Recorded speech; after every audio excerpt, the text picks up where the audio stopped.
Taylor Swift, as my friends say, so it's just a little... Not that we all like Taylor Swift, because sometimes she's... Okay, we're going to stay on the Birmingham theme, because I only have about 3 themes, and one of them is Birmingham. I got called rough once, and I'm not from Neatchels, man. Okay? I won't tell you where I'm from, because we moved, it's fine.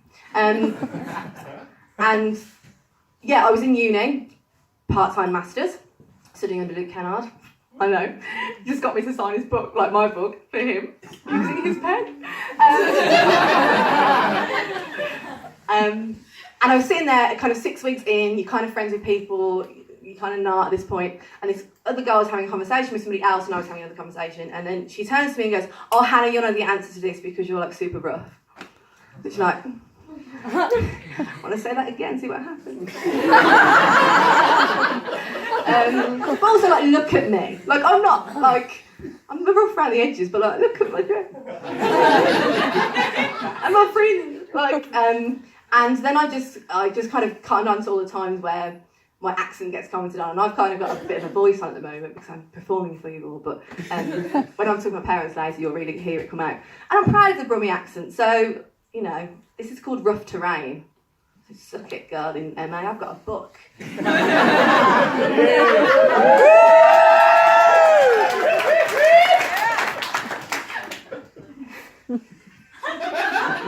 She's actually really nice, sorry about that. Look up.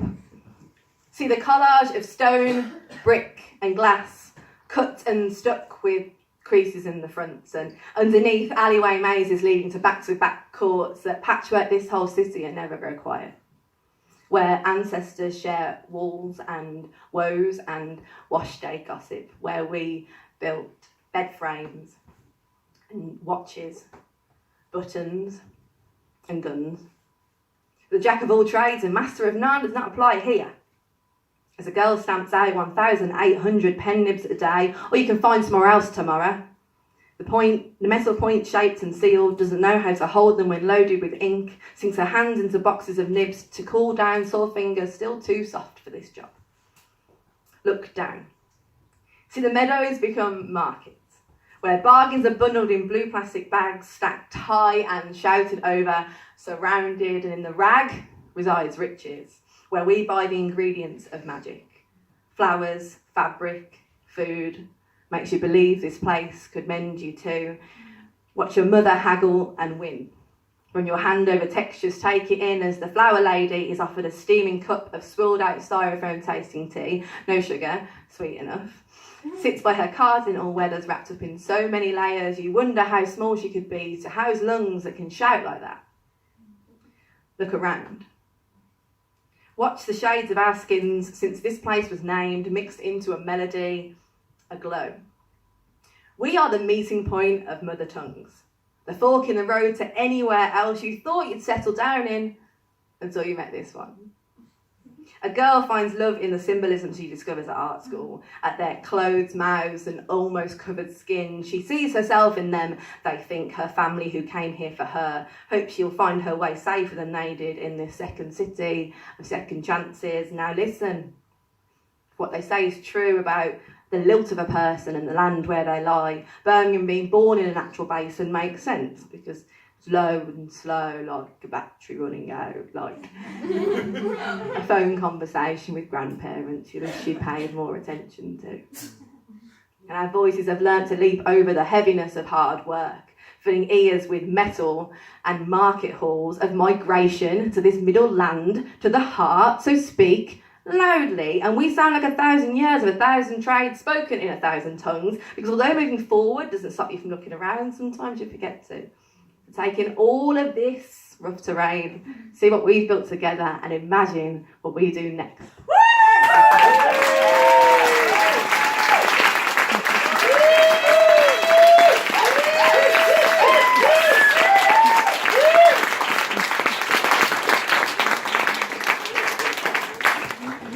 I'm women at you guys, women. Okay, now this person is here, I'm going to read Octopus in a Jar. The person's like, yeah. This piece is about my boss and she hasn't read it yet. go either way. And my boss won't mind me saying this, she has the most hilarious and strange stories that did not make it to the book because there's too many of them. And I think this comes out of a bit of annoyance from teaching art at secondary and sixth form level, and having students who are very passionate and kind of put all their heart and soul into work, and then other people that are like just doing it for the sake. Because I think if you have a passion for something, and that's just like the most heartbreaking thing is to see somebody not be like that. I'm not going to name drop any names because that's safeguarding issues, but today, period 5, okay. This is more of a prose poem, which means it's like a story, and none of the book rhymes, so sorry about that if you were expecting the rhyme. Anyway, this is Octopus in a Jar. You can see how my lessons like run over into break. Cool. She peels away all the pith on a satsuma before eating it. To describe it as flesh would be too cliche. The juice plump, almost sour, almost. The pith gathers in her lap like remnants of war, like metal bent into shapes and buried. Her fingers are mottled with ink, tattoo-like. As she pulls each segment apart, they do not darken. Her butcher has a heart tattooed on his neck, the name in the banner blurred out. She's come here fortnightly for the fish heads, a wink on the side for free, although she didn't ask for it. Although, of course, that didn't stop him.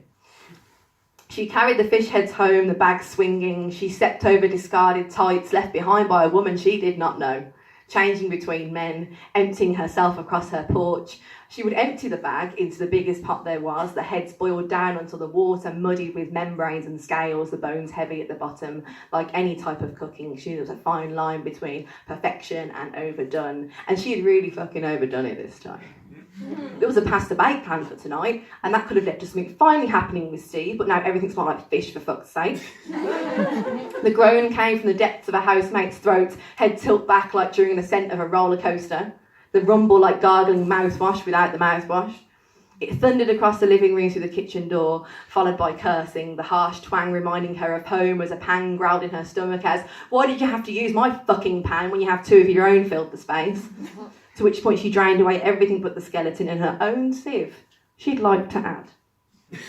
She took a fish head between thumb and forefinger, wiggled the jaw, apologising with an eyeless echo, thought it best to open a window.